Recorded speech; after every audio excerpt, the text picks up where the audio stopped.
Hey gang, and welcome to the Meddling Kids podcast, a review of all things Scooby-Doo.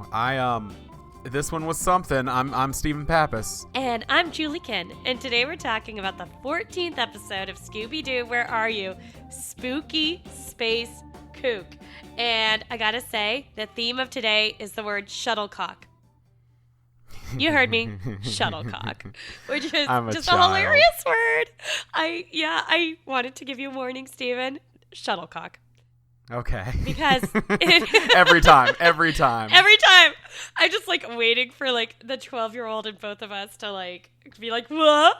Because this episode featured a glowing shuttlecock, big one, yeah. and it went up and down. And ultimately was rather unsatisfying. But that's all right. This episode had a lot going for it and a lot of missed opportunities. So what we're going to do today is give an overview of this episode. And then I'd like to talk about some other options that they could have taken that they chose not to do. When you think of Scooby-Doo apps, you definitely think of, the land developer who wanted the land. And that's kind of like... pastiche, when in doubt, there's a land developer involved. And that's kind of where they went with this one, right? Yeah, it was very creative. Yeah, it was very creative. Okay, Spooky Space Kook. I was so excited because I was thinking, ooh, alien adventures. Or maybe it would be like a Jetsons kind of crossover, which I've always wanted.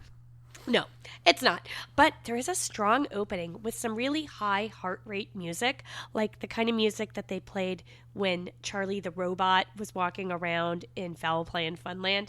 And then we see a spaceship land. And again, this spaceship looks like a giant, glowing, kind of ragged shuttlecock.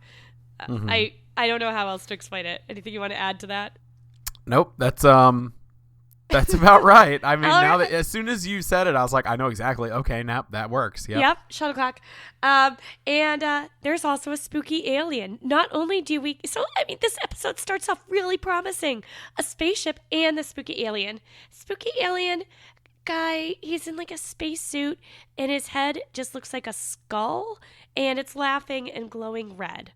Right, it looks kind of like a screen, like it's a mask with a screen on it. Like I'm pretty sure I saw this costume at Walmart the other day. It looks like some sort of Halloween decoration that he's just wearing on his head. Right. So let me just warn for everybody, because it's the Scooby-Doo show, every time they see this alien from a spaceship, guess what they call him? A ghost. Okay, I was going to say, I don't remember. A ghost. A ghost? Why? Why, Scooby-Doo gang? It doesn't have to be a ghost. Not everything is like a previously alive being. It could just be an alien. But anyway, it's a ghost. Maybe that was in their contract for their first year. Okay, so anyway, we see all this happening. Meanwhile, Shaggy and Scooby are making disgusting sandwiches. They're like bologna with chocolate on top. And I think part of what it is that they really love the sweet salty combination. Right. There's some all I remember was meatloaf and chocolate syrup. It could be worse. I'm just saying, the liverwurst and ice cream sandwiches were far more disgusting than this. Meatloaf and chocolate syrup. Any good meatloaf, come at me, internet. Actually, again, come at Julie because I'm scared. But any good meatloaf has that sweet brown sugar red ketchup sauce on top already. Yes. So maybe you just replace that with chocolate syrup and you got yourself a delicious, wonderful meal. Just these are just some ideas for you, Blue Apron. That's right. Hey, if you want to sponsor us, I'll give you ideas. Absolutely. Okay, well, I would definitely try it. So anyway, while they're making these sandwiches, this is in the back of the Mystery Machine with their traveling kitchenette. The Mystery Machine runs out of gas in front of a farmhouse, and this farmhouse is where we saw the shuttlecock land earlier. So there's some promising shuttlecocking to happen. Again, this just sets up that this... I haven't used any bad words, for the record. We still get our clean rating. Okay, this sets up that the Scooby Gang is just in the right place at the right time. Right, Stephen? Because the alien guy wouldn't have known that they were about to run out of gas. Right. Well, just like last time, Greg wouldn't have known they were going to be on that road. Right, exactly. So the alien couldn't have planned this. Well, the kids go into the farmhouse, and we meet the guy with the best name ever. Did you catch it? I'm guessing you didn't. I will give you $10 if you caught his name. Gargle. Not Gargle. No, actually, we don't ever hear his name for real, but the kids call him Mr. Farmer at the end of the episode. Okay. Well, they don't go into the house yet. You're missing a very big part that is one of the only things I remember about this episode. Well, why don't you tell us? Which is they knock on the door to try to go into the farmhouse, and here comes Gargle around the corner with a massive, 12-gauge shotgun. Yeah, totally. And he's, pointing it at them. He's shooting. He's ready to shoot skeet with that thing. Right. And he and he just keeps saying, get off my property, leave. And they're like, excuse me, sir. Hi, let's talk. And he's like, no, I'm going to shoot at you. And they're like, no. What's going on? We need gas. And he is clearly telling them, I don't know if Athens, Georgia has the stand your ground law. Oh, yeah. I don't know. But he clearly is like, you're on my property. I will shoot you, leave. And Velma and Fred specifically are just like, oh, hey, sup. So what's going on around here? What you up to? What's your name? And don't question a man aiming a gun at you ever. Just give them what they want. That's right. Back to if you're being mugged by a mummy who wants a coin you stole, give him the coin. Right. Or a farmer named Gargle who has a shotgun. Right. So Gargle's saying, get off my property. I'm sick of you reporters. So first of all, Gargle does not really understand what reporters look like because this ain't it. And also Gargle is gigantic, which sets up the premise that maybe he's the alien. We'll find out because it certainly wouldn't be some random dude we've never actually seen. Nope. So the kids want to know, oh, you said reporters? Reporters? What? Mystery? Huh? So they're like, tell us, why are reporters interested? We're ignoring your shotgun and we're just going to stand here. And he says, and this is very timely because the movie It just came out. He says, it's all because of it, that ghostly craft from another world. And they said, a haunted flying saucer? No, he didn't say haunted. The kids just add the word haunted because well, they add haunted to everything. To everything. It's not enough for it to be just a spaceship shuttlecock and alien with a glowing head. I would have loved for him to respond with just no, it's basically like a large glowing lawn dart, but thank you. Right, exactly. And then the dude says, or Gargle says, yeah, but also something's been creeping around here ever since it showed up. So this, of course, the kids are very excited, especially one Mr. Fred, who cannot believe his luck that not only has he run out of gas, but now there's a mystery. So Fred sees some glowing, or they all see some glowing yellow footprints. And they kind of recognize them. The dude says, oh, yeah, I keep seeing these all over the place. And these footprints don't look like real, regular regulation boot prints. Okay. You look like you're about to hold say on. something. I'm gonna hold on. I gotta get my soapbox out. Give me just a second. Oh yeah, no, take your time. Okay. My soapbox is out. We're all ready. Hopefully that microphone noise wasn't too much for all of you. I just want to share something with you. Daphne goes on to say, I've never seen footprints like these before. To which my response is, Daphne, shut up. You saw footprints like this in episode 3 with the glowing footprints going into the ocean because of the phosphorus floaty man that was probably dead at the end of the episode because of the boat collision. So you have seen these before. Don't act like you haven't. I'm very frustrated. Okay, do you have room on that soapbox for me? Because yes, you hold are on. way... I'll move over. Thank you. You are way off the mark coming at Daphne like that, all right? She made a really good point. And Daphne, I will give her this. She knows footwear. She wasn't referring to the phosphorescence. She was referring to the shape and pattern of the tread. Now, if you look carefully at those glowing footprints, they're like triangles and circles. It doesn't look like normal regulation footwear that one would buy. That's what she's referring to. Mr. So-called Pappas. Okay. Well, let me also just say, one, My last name is Pappas, not Pappas. And we've recorded enough episodes together. I think you would know that by now because I say it every episode. And 2, I would like to point out that when you said, is there room for me on that soapbox? I don't know if you noticed in the camera, I physically moved over. I did. That was pretty cute, actually. And I'm sorry for pronouncing your name wrong. It's okay. It's okay. I made room for you literally like as if you were here. I was like, yes, allow me to move over. And I like moved away from my microphone. Like, okay. Yeah, I liked it. You're like scooching a little bit. There was a shoulder shrug and everything. Thank you. Yeah, exactly. So yeah, okay. that was all for you. Anyway, okay. Well, I'll put the soapbox away. Okay, excellent. We'll get it out again later. Okay, I think we're good. So, okay, while they're looking at the footprints, they disappear. And then this is all apparently too boring for our viewers because, of course, whenever any exposition happens, Scooby gets in some antics. A rooster comes over and chomps Scooby's tail. And poor little Scoob, it must have looked like a worm or something. I don't know. Anyway, Scooby is really scared and he says, it's got me. And like Scooby talk, I'm not going to try to imitate that with my cold. And well, actually, I'm going to need you to. Nope, you just sounded like a yelping dog, which is what he was. Well, yeah. And then the chicken kind of laughs at Scooby, which is not very nice because, livestock should all stick together. Oh, wait, Scooby's not livestock. Scooby's not livestock. I mean, he's alive. I mean, what's the definition? Okay, anyway. All right, they get back in the mystery machine. And is it just me or like in this scene, Scooby's head looks gigantically big? And I'm thinking he might have eaten something or the chicken chomp like imparted some mystical properties. Maybe he's just swollen. Like his whole body is swollen from some sort of like illness that the chicken has now chomped into him through his tail. Bird flu. Oh my God. Yes. It's I can't remember what it was called. There was another word for it. Bird flu. I'm guessing maybe a lot of the rest of the episode could be explained by a bird flu epidemic. In fact, some of it could be complete dream sequences from Scooby's perspective. We'll get back to that because it's way more exciting than what actually happens in this episode. Okay, you would think, this is a really good start, right? And it gets even better because while the kids are driving around, they see the shuttlecock again. And this time it lands behind a hill. And Fred is stoked.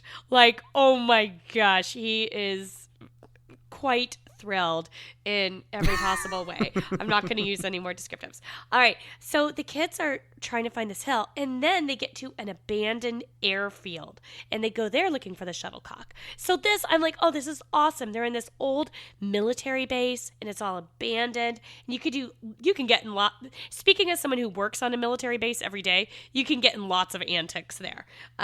Anyway, there's all sorts of like secret tunnels and stuff on all these old bases. Well, Daphne, they're looking around this military base. And as you know, military bases, especially old abandoned ones, are private property and you're not supposed to go in them. So they leave and that's the end of the episode. Just kidding. Oh, no, they do what they're supposed to. Yeah, well, no, they totally break in. They don't break in, actually. The gate opens itself. Oh, yeah, that's right. It was like a mystical gate opening kind of thing of, come on in, play with artillery. Sure, there's shells everywhere. The gate opens and they're like, oh, no. Like, and then one of them's just like, it's the wind. I'm like, oh, good enough. Okay, whatever. Yep. So technically, they just entered. They didn't really break and enter. Okay, good point. They entered. Still, I'm guessing there's lots of signage around saying, don't. Oh, they're still definitely trespassing. Oh, yeah. Okay, so Daphne finds some more glowing tracks. And this is when they don't break in. But they go in to follow the steps. And they follow these steps, the tracks towards like a shed, but the tracks kind of stop right there. And then they definitely do break and enter into the shed. And they hear all these crashing noises and spooky laughing, and it is very frightening. And then we take a commercial break. I'm Wayne Pacelli, president of the Humane Society of the United States. As the nation's largest and most effective animal protection organization, HSUS is there for animals when hurricanes and other natural disasters strike. We're there raiding puppy mills, dog fighting rings, or stopping whale and baby seal hunts. We're there providing sanctuary to horses and exotic animals. We're there in the halls of Congress and state capitals, fighting for legislation to ban all forms of cruelty. We're there all across America and around the world, where other organizations won't be, can't be. We urge you to support our work so you too can be there in spirit and in celebration of the joys of the human-animal bond. Visit our website at humanesociety.org to join us in our effort to help all animals. Welcome back, meddling kids. By the way, I forgot to mention this earlier. You might notice from my voice that I'm still a smoker this week, but I'm hoping to get back to my normal high-pitched nasal voice next time. So enjoy this Lauren Bacall while you got it. Now, yes. Now, I do think we need to address the elephant in the room, which is Julie's not on cough syrup this week. It's true. I'm not. I chose to try to be a little bit more lucid. So I'm upset. You'll have to weigh in on which you like best. Me like this or me like last week where I could hardly speak English. Personally, I thought last week was pretty funny, but it also was a little hard for me to listen to it. Stephen, no offense. I listened to it on 1.5 because I was like, oh, I just want to get it over with. I'm so embarrassed.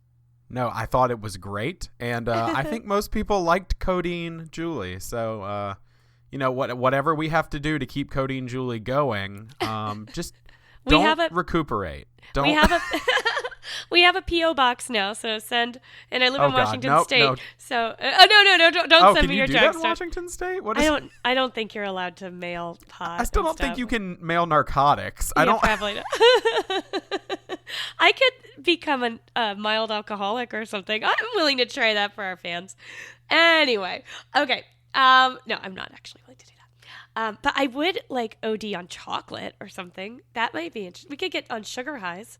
Oh my gosh, I am trying to not eat sugar right now, but I would totally abandon that whole quest for you listeners. Maybe not for my own special. enjoyment. No. Of course not. Okay. They go into the shed, and it sounds like radioactive stuff is happening inside, if that makes sense. It's like wow, wow, wow, and like engine noises. Fred breaks in, the tracks vanish, but inside it was a generator that was going, and it's still warm. And this is one of those episodes where they spend a lot of time finding things that they're like, a ghost wouldn't need a generator, but here is a generator. So therefore, which premise is incorrect? And, there's a lot of talking like that. Okay, now they hear that sound again, and they see the spaceship land. And they're like, well, let's go look for more clues. They don't go right up to the shuttlecock and check it out. Instead, they look around at other stuff. And Scooby and Shaggy walk around eating peanuts and looking for a ghost alien. Shaggy tries to... Apparently in cartoon land, I've noticed this in other shows, but specifically multiple times in Scooby-Doo now, you just eat peanuts in the shell, like shell and all. You just without chewing them really hard. Those things are fibrous. It is hard to eat a peanut shell. I've done it. Oh, me too. I've tried also. It's not good. Pleasant. It's like eating a kiwi with the brown on the outside. It's not good. It's not how it's meant to be, no. They just gobble up those. I almost said gargle, whatever the guy's name was. What did you name our guy? Gorgle? Gargle. Gargle, thank you. It was Gargle, yes, sorry. I almost said that, but no, they just gobble up those peanuts just like nom nom nom nom nom, shell and all, and I don't get it. It's about the extra fiber. Okay. Because you got to get it somewhere. And dogs don't care. Dog food. Wait. That's true. Wait, do dogs eat the shells of peanuts? Do elephants? I mean, do they I don't know. munch them Hang up on and a spit second. out the shells? Ghost, come here. Eat this peanut with the shell on it. Is he doing it? Is he? No, he doesn't appear to want it. He doesn't seem to want it. Also, the door is closed, so he's having trouble getting in. That could be part Poor of it. ghost. I'll do some experiments later on my dogs and get back to everyone. Right. Specifically with peanuts. Let's clarify. Oh yeah. Oh yeah. Peanut experiments. We call them elephant peanuts in our house, and they're a big hit. So Alien, okay, so Scooby and Shaggy playing with peanuts. Shaggy tosses them to Scoop, but the alien's hand reaches out and grabs it. And the alien laughs a lot and seems to be really happy to have these peanuts. So again, why do they think he's a ghost? But they do. And they're like, oh, but a ghost wouldn't eat peanuts. So Shaggy and Scooby pretend to be pilots to fool the ghost alien. And they look really awesome, by the way. and they get stuck inside the plane cockpit. By the way, once my son, it wasn't cockpit, it was shuttlecock. Peacock. The word peacock. He couldn't go to sleep one night just from laughing at the word peacock for a half hour. Words are funny. Anyway, okay. They release a life raft and escape. Other kids are searching the machine shop. There's lots of dangerous equipment. I'm gonna go through this kind of quickly because not a lot happens. There's this really strange scene where the big kids are, going through this machine shop and more machines and they're greasy. But why would a ghost need a machine? I mean, they literally have this conversation 10 times throughout the episode. They must have been so short on plot, which is crazy because you have an alien theme here. This is a really promising episode. But no, they just talk over and over again about, it couldn't be a ghost. And then Fred gets yanked up by his pants by a big hook and is stuck up in the air for a while. Yeah, that happened. And it happened, and it was really stupid because Fred's like, come on, girls, get me down. And they're like, we don't know how.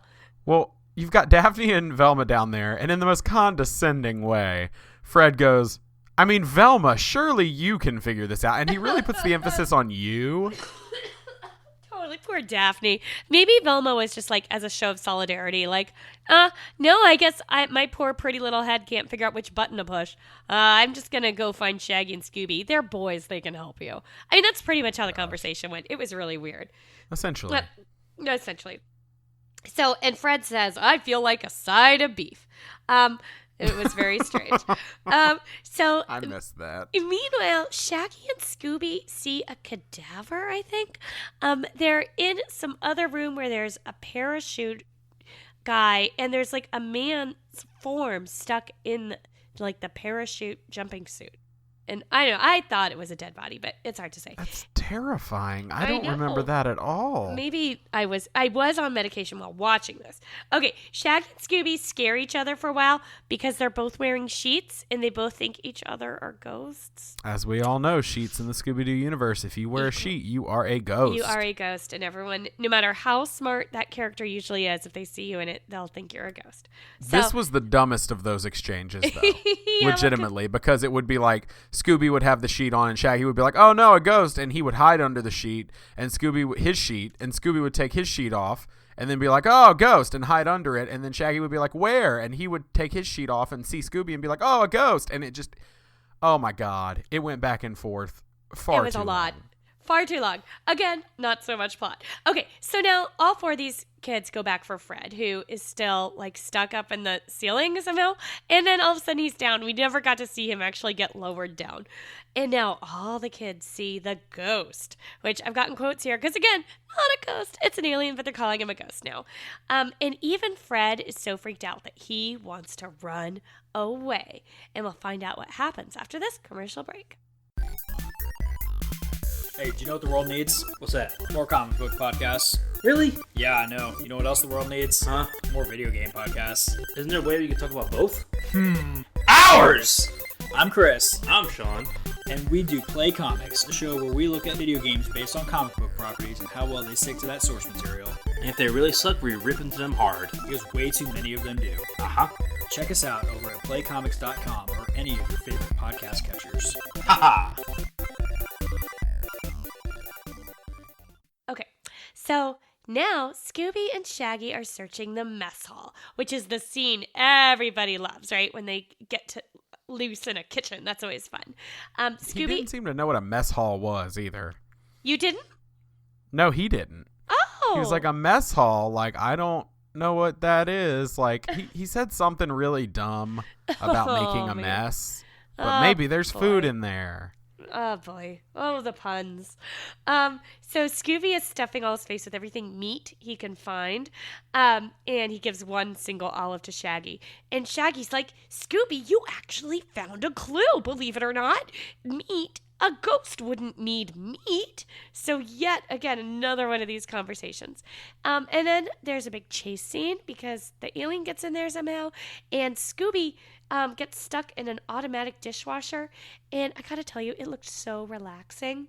He's on this conveyor belt and his back's getting massaged and it's all this nice warm water. Once you have children, listeners, anything that involves you reclining and not having to move around a lot is amazing. Like going to the dentist to get my teeth cleaned now is seriously entertainment. No, that will never be amazing. The dentist is the worst place, the worst place in the world, and I'm so scared of it. Okay, we'll have to have a whole other episode all about that.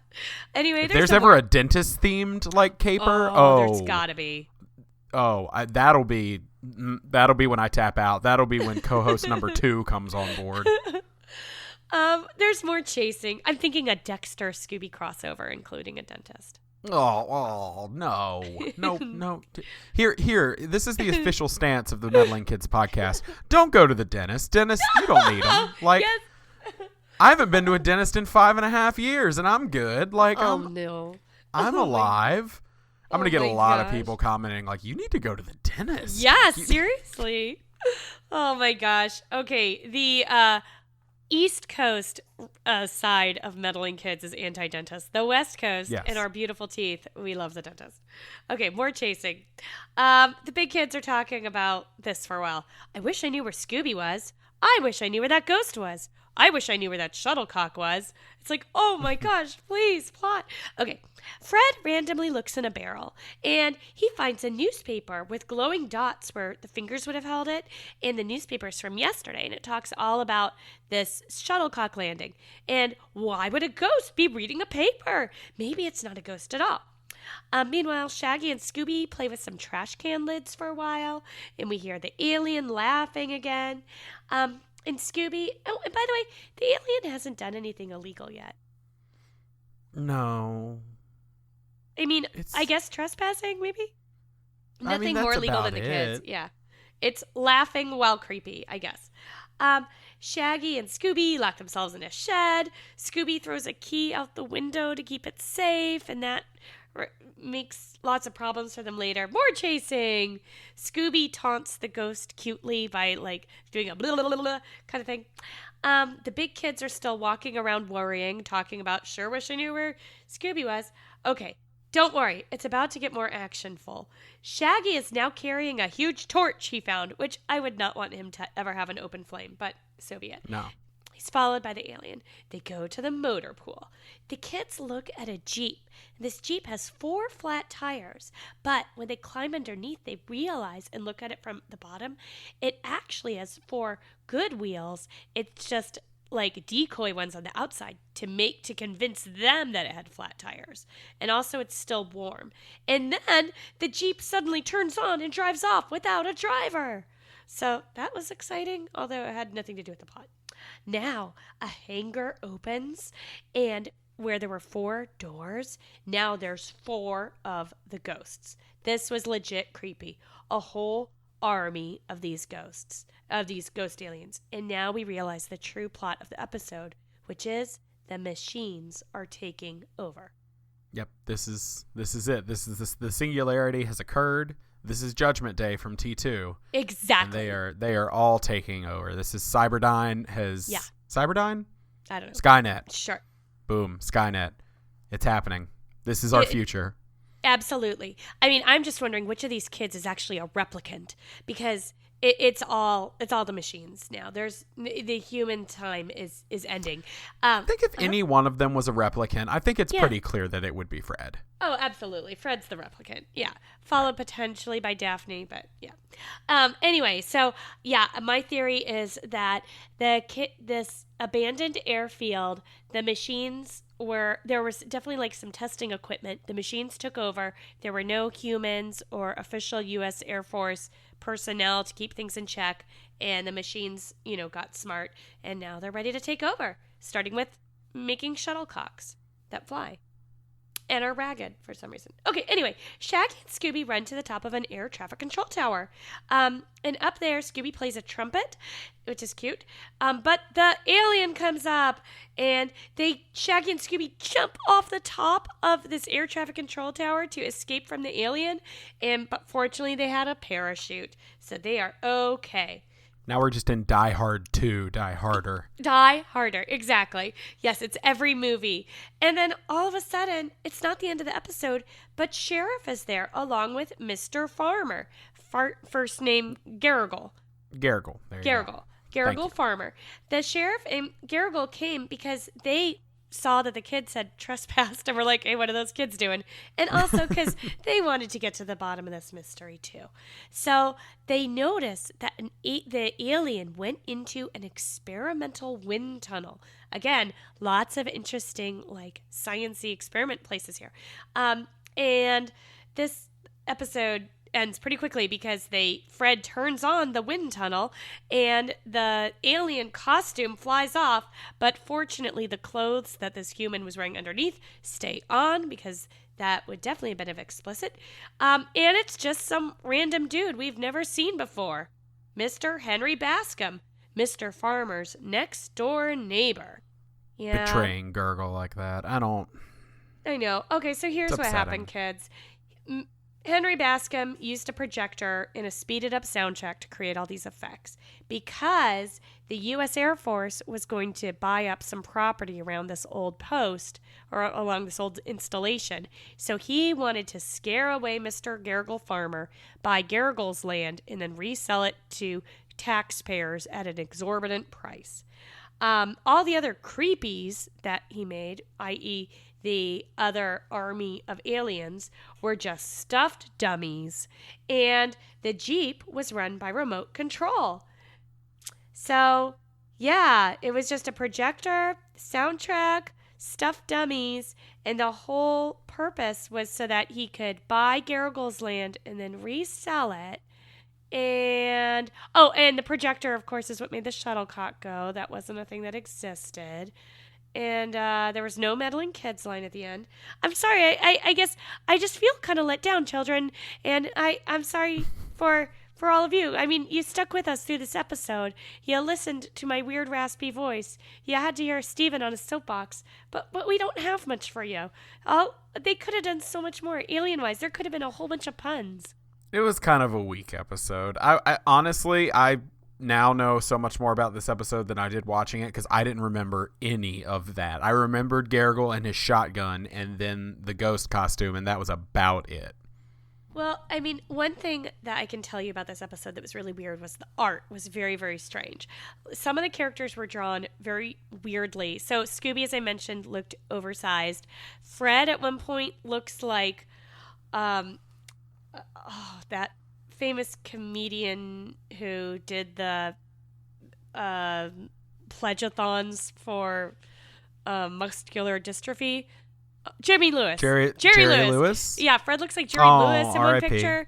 R.I.P. And Daphne looks all weird in one. So I'll put all those clips on Facebook.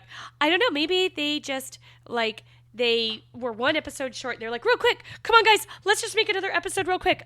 Land developer. We haven't done aliens yet. Maybe do that. We are coming up on the end of the first season, so maybe that was what they did. Well, I will tell you this. Our listeners are very creative and could certainly have helped boost up the script. For example, Matt Norton, he submitted our meddling question of the week. He wants to know, who would win in an eating competition, Scooby or Garfield the cat? Steven, do you know who Garfield is? Of course I know who Garfield is. No, he's kind of predates you. Do I know who predates me? No, all right. You know, I as well hate Mondays. Okay, and love lasagna? Yeah, well, that was my question. So if we're going to discuss this, because Garfield's pickier. Yeah, Garfield's picky. What day of the week is this taking place on? Oh, good point. Okay. I think if it's on a Monday, Garfield loses because he's so downtrodden. He's so upset because it's a Monday and he doesn't like it. He drowns his sorrows in food, though. He's an emotional eater. That could help. So if it's a Monday and it's lasagna, yes, killer. Okay. If it's a Monday and it's like cat, he's probably not going to be down with that. But Scooby Eating as cat? a dog, Scooby as a dog would be like, yeah. What? Nom nom nom nom cat. Scooby would not eat a cat. Garfield definitely not eat a cat. Scooby. You don't know that. My dog does not chases eat feral cats in our backyard, and I'm convinced if he ever catches one, he's not going to eat. For it. He's going to shake it till it's dead, but he's not going to chomp it. I don't like cats, so actually I'm not that sad by that. You know, I'm just like, all right. You were more saddened by my premise that he would quickly break its neck than your premise that he would eat the cat. Well, Not like alive. I don't know. Okay, all right. Well, here's my premise, or my assumption is that Scooby is not picky. Like, if it's edible, he'll eat it. Garfield is a little picky. He definitely has a wide palate, but he mostly prefers things with Italian influence. And so I think a liverwurst, an ice cream sandwich, maybe he'd try it. I don't think he's going to chomp that down the way Scooby would. But if it's a tray of lasagna, Garfield hands down. I did try to Google eating competition Garfield Scooby-Doo, but it did autofill to eating competition death, and I'm kind of scared of what is happening. So, actually, okay. There has been an eating competition on Garfield. There's never been an eating competition on here. Okay, so I'm on a sketchy website now. So the question was posed. Who can eat 100 pounds of their favorite food the fastest? They are not allowed to drink anything, and the only thing they're allowed to put in their mouth area whatsoever are whatever food has been chosen for them lying in front of them. So we have Garfield the cat with lasagna versus Jughead with hot dogs versus Dagwood with hoagies versus Shaggy with pizza versus Wimpy with hamburgers versus Homer Simpson with donuts versus the Blob with chocolate cake versus the Tasmanian Devil with basically all the proteins versus Fred Flintstone with brontosaurus ribs. And when people came down to it, I'm just going to see what happens. Garfield does seem to have the majority of the Shaggy wins because in part Scooby would sneak up and eat almost all of it when his head is turned. So maybe Shaggy helps Scooby out in this situation. Because Odie isn't going to be much help. No, Odie can't even find his way out of a paper bag. Odie's a pointless character. Odie's a pointless character. But super cute. Okay, here's the thing. Garfield's small. If we're talking like per square inch of animal, like how much can they eat, I think Garfield wins. But Scooby's bigger. I mean, he's got a bigger mouth and everything. Also, 100 pounds, like Homer Simpson, there's no way he could do it because 100 pounds of donuts would be like a room full of donuts. Whereas 100 pounds of lasagna is maybe 5 trays of lasagna. Lasagna's heavy. How big are these trays of lasagna that you're making? I make amazing lasagna. Okay, so with lead pellets in it. Oh, never mind. Okay. I was gonna ask if I could come over for lasagna. No, you but don't need lead pellets not so great. Yeah, the poisoning. Not really okay, well, thank you, Matt, for that interesting question. Please weigh in on Facebook or Twitter. Let us know what you all think about Matt's question. Who would win in an eating competition? If you have a meddling question, or if you just want to let us know what you like about Scoob, email us at meddlingkidspod@gmail.com, and you can tweet at us at meddlingkidspod, and we're on Facebook, and if you want to send us mail, we'll write you back. We are, you go to our website, meddlingkidspod.com, and click on contact. Also, thank you so much for our newest iTunes review. 350GT says, Shaggy would listen. I want to congratulate you for choosing this awesome podcast. Both the hosts do a great job on breaking down each episode of Scooby-Doo Show. They will have you laughing, coming up with theories, and wanting to rewatch the TV show. Thanks so much. Do I do a good job of breaking down each episode, or am I just really here to harass you? That's the real question. You break down.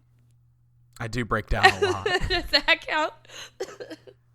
Also, just in this moment, there's some real like Cloverfield Blair Witch Project shaky cam stuff going on, and I'm really terrified. Okay, well, thank you so much. I think that's going to pretty much do it for us.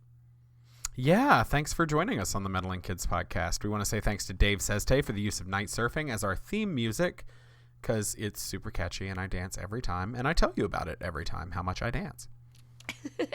Be sure to check out our other shows, Stephen and Chris in Is This Adulting, a comedic look at mental health and everything else in our lives. And I do the Station Wagon podcast with my brother Mark. That's all about science, history, and self-deprivation. And we'll be back next time with episode 15, Go Away Ghost Ship. which, spoilers, you've already seen. I know. It was pretty good. But I have not seen it. In the meantime, please go rate, subscribe on iTunes or wherever you get your podcasts. And thanks for sharing our posts and things. We love hearing from you all and appreciate you tuning in. All right, so here's the thing. I'm heading to Charleston for a wedding. So I've actually asked my friend, Gergel, to kind of take over duties and check in on you. So he's going to be watching you. Gergel will get back with me. He's going to tell me what's going on. Watch out for that Gergel, though. He does carry a loaded firearm, as we've seen, which is kind of a scary thing. But he's going to get back with me. He'll let me know what you did. And just know that you would have gotten away with it if it weren't for us meddling kids. Shuttlecock. It's such a silly word. I know, right? Shuttlecock. Badminton, right? It's from badminton. Is that the game? Yeah. I think That's a birdie weird is word, another too. term for it. Birdie is like the not dirty sounding version. Why would you say birdie? Shuttlecock. Shuttlecock. Shuttlecock. Shuttlecock forever. Have a shuttlecock forever. Team Shuttlecock. Have a great day. Have fun in Charleston. Get in a spooky adventure.